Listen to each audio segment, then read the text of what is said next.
Hello, আজকে ৩৬ নম্বর অঙ্ক group C group ডির জন্য খুব ইম্পর্টেন্ট। সামনে ১ তারিখ এবং ৮ তারিখে গ্রুপ সি এবং গ্রুপ ডি এর পরীক্ষা হবে। এই অঙ্কটা বলেছে বিক্রেতা ৪০টি বই এবং খাতার গড় মূল্য হচ্ছে ২১.২৫ টাকা। বই এবং টাকার গড় মূল্য যথাক্রমে বইয়ের গড় মূল্য ৬০ টাকা এবং খাতার গড় মূল্য ১৪ টাকা। বই ব্যবসার কাছে বইয়ের সংখ্যা কত? এটা যদি অপশন টেস্ট করে করি, ৪০টা আগে আমরা বের করে নিই। ৪০টা গড় মূল্য যদি ৩১.২৫ হয়, তাহলে মোট মূল্য কত হবে? ৪০ গুণিত ৩১.২৫। এটা আগে একটু বের করে নিই, তাহলে আমাদের সুবিধা হবে। এখানে আসে হচ্ছে ১২৫০। এবার যদি অপশন টেস্ট করতে চাই, অপশন টেস্ট করে আমাদের কিন্তু বের করা যেতে পারে। যে বইয়ের সংখ্যা, আমাদের বইয়ের সংখ্যাটা বের করতে হবে। বুক আছে ৬০ টাকা গড় মূল্য, আর খাতা কে লিখে দিলাম, কে এর গড় মূল্য হচ্ছে ১৪ টাকা। এরকম না, এই সাইডে না, আমি যদি এই সাইডে করে দিই, হ্যাঁ নিচে করে দিই, আর এটাকে এইখানে করে দিলাম। ঠিক আছে, এবার বের করি। যদি অপশন টেস্টে ২১-এর ক্ষেত্রে হয়, তাহলে বইয়ের দাম যদি ২১ টাকা হয়, তাহলে ২১টা বইয়ের দাম আমাদের চলে আসবে ১২৬০ টাকা। ২১টা যদি বই হয়, তাহলে আমাদের থাকবে ১৯টা থাকবে আমাদের খাতা। ১৯টা খাতার দাম কত হবে? ১৯ দিয়ে ১৪ দিয়ে গুণ, মানে শেষে ৪ নং ৩৬, শেষে ৬ আসবে। এটা আমাদের অপশন কিন্তু হবে না। ১৯ গুণিত ১৪, ২৬৬, ২৬৬, ঠিক আছে।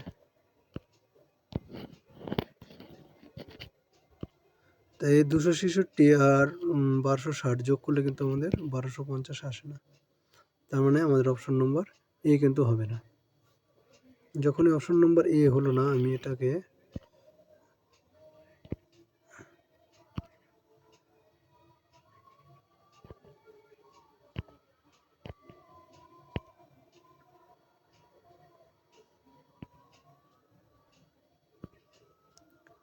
সম্পূর্ণটা মুছে যাচ্ছে কেন, এটা হলো না, তখন আমরা এইটুকু বাদ দিয়ে দিলাম।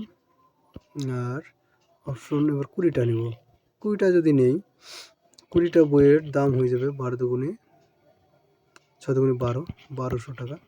আর ২০টা আমাদের খাতা থাকবে, ২০টা খাতার দাম হয়ে যাবে ১৪ দুগুণে ২৮, ২৮০ টাকা। এই দুটো যোগ করলে কি ১২৫০ আসে না। তার মানে এটাও আমাদের হবে না। ঠিক আছে, অপশন টেস্ট এরকম করে আমরা করে নিতে পারি। এটা অপশন নম্বর বিটাও হলো না। এবার সিটা টেস্ট করি। সিটা কত আছে? ১৫ আছে। তাহলে ১৫টা বইয়ের দাম কত হবে? ১৫টা বইয়ের দাম হয়ে যাবে আমাদের ৯০০ টাকা, তাই না? ১৫টা যখন বই হবে, তখন আমার ২৫টা থাকবে খাতা। ২৫টা খাতার দাম কত হবে? ২৫কে ১৪ দিয়ে গুণ,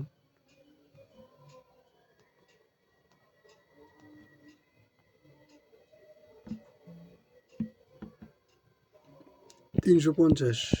এই দুটো যদি যোগ করি, ৯০০ আর ৩৫০, আমাদের চলে আসে হচ্ছে ১২৫০। এটাই হবে আমাদের option number C right answer. অন্যভাবে করা যায়, এক্স ধরে। এক্স ধরে যদি করি, তাহলে কি হবে? এক্স ধরে করি, ধরে নেব এক্স ৪০টা বইয়ের যেটা ছিল, সেটা আমরা প্রত্যেকটা গড় মূল্য এত করে চলে আসা হচ্ছে ১২৫০। এবার এক্সট্রা যদি বই হয়, তাহলে খাতা হয়ে যাবে আমাদের ৪০ মাইনাস এক্স। এক্সট্রা বইয়ের প্রত্যেকটার মূল্য হচ্ছে ৬০ টাকা করে, 60x প্লাস ১৪ ইকুয়ালটা আমাদের চলে আসবে ১২৫০। এখান থেকে এক্সের মানটা বের করতে হবে। তাহলে 60x প্লাস ৬০, তাই তো, মাইনাস 14x ইকুয়াল টু ১২৫০। তাহলে 60x থেকে 14x যদি বাদ দিই তাহলে 46x থাকে। আর এখানে 1250 থেকে কি আছে, 1250 বিয়োগ 560 690, 690 ভাগ 46 15। ঠিক আছে, এখান থেকে কাটাকাটি করলে 15 হয়। তাহলে এক্স ইকুয়াল টু চলে আসলো 15। বুঝা গেল? Option number C right answer. Next হচ্ছে বলেছে কোনো ক্লাসের 35 জন ছাত্রের গড় বয়স হচ্ছে 15.2 বছর। এবার 12 বছর 14 বছর বয়সী এক ছাত্র চলে গেলে 3 জন ছাত্র ভর্তি হয়, তাদের গড় বয়স 15.5 বছর। নতুন 3 জনের বয়সের গড় কত হবে?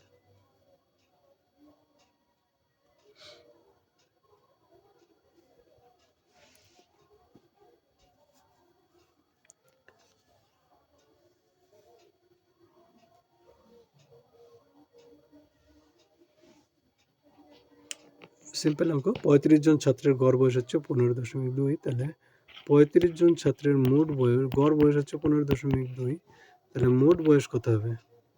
35কে 15.2 দিয়ে গুণ 15.2 ইন্টু 35 মানে 532 হয়ে যায়। ঠিক আছে, 14 বছর বয়সে একজন ভেঙে গেল, এখান থেকে 14 বিয়োগ করি, তাহলে আমাদের কত আসলো? এখান থেকে 8 1 518। ঠিক আছে, এইবার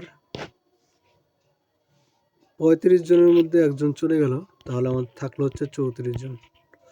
এবার 3 জন এসে যুক্ত হলো, তাই যোগ 3,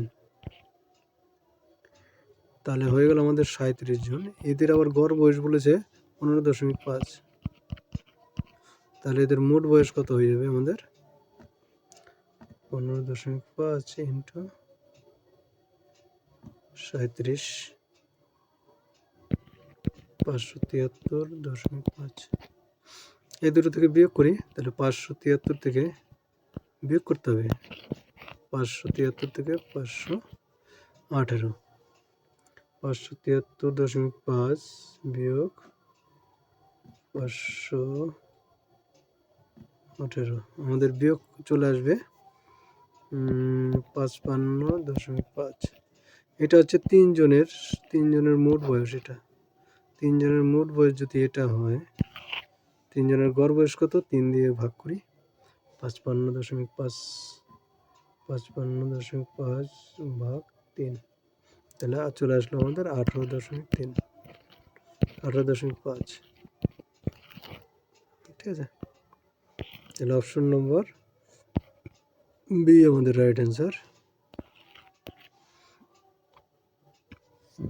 38 নম্বর বলেছে 8 জন লোকের একটি দলে 21 এবং 23 বছর বয়সী 2 জন লোকের পরিবর্তে 2 জন লোক এলে বয়সের সকলের গড় বয়স 2 বছর বৃদ্ধি পায়। 2 জন লোকের গড় বয়স কত বছর? প্রথমে যে জিনিসটা দেখে নেব সেটা হচ্ছে এখানে যে 8 জন লোক ছিল, 8 জন লোক ছিল, তাই কি না? 8 জন লোকের 2 বছর করে বৃদ্ধি পেয়েছে, 2 বছর করে বৃদ্ধি পেয়েছে, ফলে 16 বছর বয়স কিন্তু বৃদ্ধি পেয়েছে। কত বছর বৃদ্ধি পেল? 16 বছর। 16 বছরের মধ্যে যে 2 জন চলে গেল, 21 এবং 23, 21 আর 23 হয়ে গেল 44। 44 বছরের যে 2 জন চলে গেছে তাদের বয়স হচ্ছে 44 মোট বয়স। কিন্তু 16 বছর বৃদ্ধি পেয়েছে কীভাবে? যখন 44 আর 16 যোগ করে দাও, তাহলে নতুন যে 2 জন এসছে তাদের ওইটা বয়স হয়ে যাবে। তাহলে 44 যোগ 16 সমান 60। এই 60 বছর হচ্ছে নতুন 2 জন এসেছিল তাদের বয়স। ঠিক আছে, তাহলে নতুন 2 জনের মোট বয়স 60 বছর যদি হয়, তাহলে গড় বয়স কত হবে? 30 বছর। Option number C. বোঝা গেল অঙ্কটা কীভাবে করলাম। 39 একটি ক্লাসে 14 জন ছাত্রের গড় নম্বর হচ্ছে 71, কিন্তু পরে দেখা গেল দুজন ছাত্রের প্রকৃত নম্বর 55 এবং 32-এর পরিবর্তে 42 এবং 74 লেখা হয়েছে। প্রকৃত গড় নম্বর কত? আগে লিখে নাও। 14 জনের গড় নম্বর হচ্ছে 71। এই 71-এর মধ্যে দুটো জিনিস আছে, সেটা হচ্ছে 42 এবং 74 আছে। কার পরিবর্তে? এই 42-এর জায়গায় হবে 56 এবং 74-এর জায়গায় হবে 32। ডিফারেন্সটা বের করো, ডিফারেন্স। তাহলে ডিফারেন্সটা কত হবে আমাদের? ডিফারেন্সটা এখানে হয়ে গেল 14 আমরা লিখেছি 42, তাই না? ছিল 56, মানে আমরা কম লিখেছি। আর এখানে এই দুটোর ক্ষেত্রে কি হবে? ছিল কম, লিখেছি বেশি। কত বেশি লিখেছি? 2। 42 বেশি লিখেছি না বাবা, 42 বেশি লেখা হয়ে গেছে। তাহলে এই দুটো থেকে বিয়োগ করো, তাহলে কত বেশি লিখেছি। তাহলে কি আলটিমেটলি 14 কম লেখা হয়েছে, এটা বিয়োগ করে দিলাম। আর 44 বেশি লেখা হয়েছে, 44 যোগ করে দিলাম। তাহলে আলটিমেটলি কত বেশি লেখা হয়েছে, তাই না?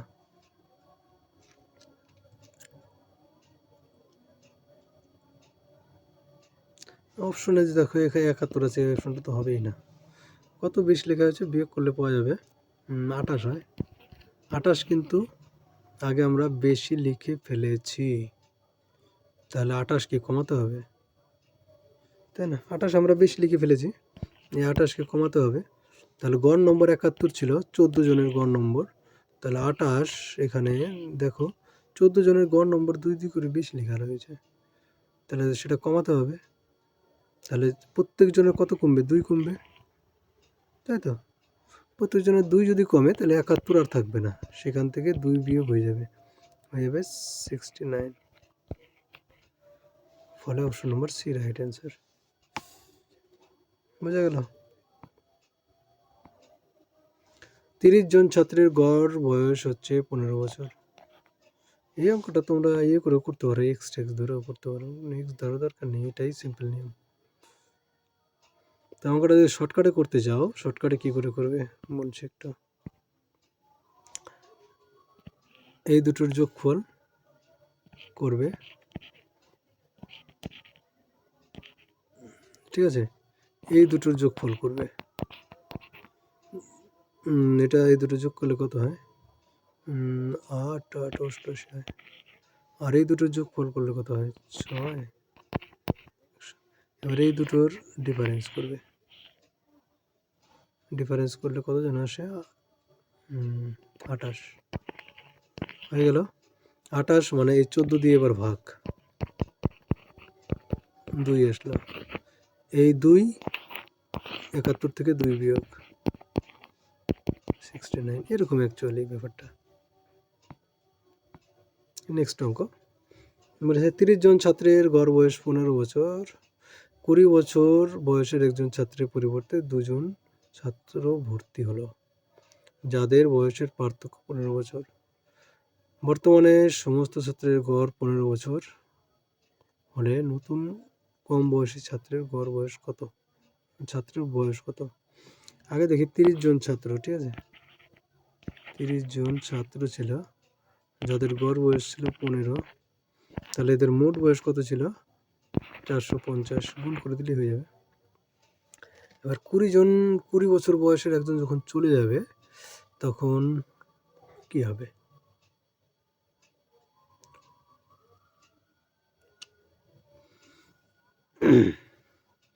তখন 29 জন থাকবে। ওই 29 জনের মোট বয়স কত হবে? 20 বিয়োগ করে দাও, 430, ঠিক আছে?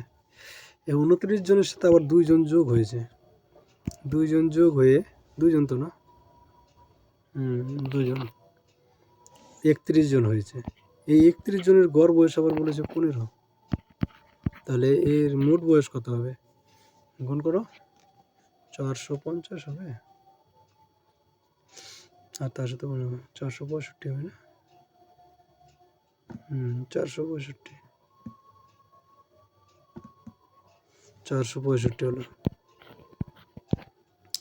এই দুটো যদি বিয়োগ করি তাহলে আমাদের চলে আসবে 35, তাই না?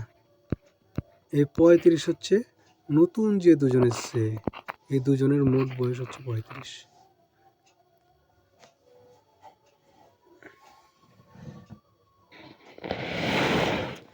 তাহলে দুজনের পার্থক্য যদি 5 হয়, তাহলে একজনের বয়স কত হতে হবে? 20, আর একজনের হতে হবে 15। আমাদের অপশনের দিকে তাকাও। ছোট জনের বয়স, নতুন কম বয়সী মানে ছোট জনের বয়স হচ্ছে 15 বছর হতে হবে। অন্য কোনো পথ নেই, 15 হতেই হবে। ঠিক আছে? 15 যদি না হয়, ধরো 20 হলো, বড় জনের 20 হবে। 35 জনের মধ্যে, 35 বছরের মধ্যে, 35 বছরের মধ্যে, এই 35-এর মধ্যে এক বড় জন, ছোট জনের যদি 20 হয়, তাহলে বড় জনের 15 হয়। এটা তো উল্টো হয়ে গেল। যদি 10 হয়, একজনের 10 হলে আরেকজনের 25 হবে। দুজনের পার্থক্য কিন্তু আর 5 থাকলো না। দেখে না, পার্থক্য 5 বলেছে কইরে, এই যে পার্থক্য 5 থাকতে হবে। 18 হলেও হচ্ছে না, 18 হলে আরেকজনের 17 হবে, পার্থক্য কিন্তু 5 থাকছে না। তাহলে আসলো আমাদের 15। এই অঙ্কটা এডিট করা হয়নি, পরের দিন করাবো। 40-এর পরে এটা 41 নম্বর অঙ্ক হবে। সবাইকে থ্যাংক ইউ। ভিডিও অবশ্যই লাইক করে দেবে আর চ্যানেলকে সাবস্ক্রাইব করে দেবে।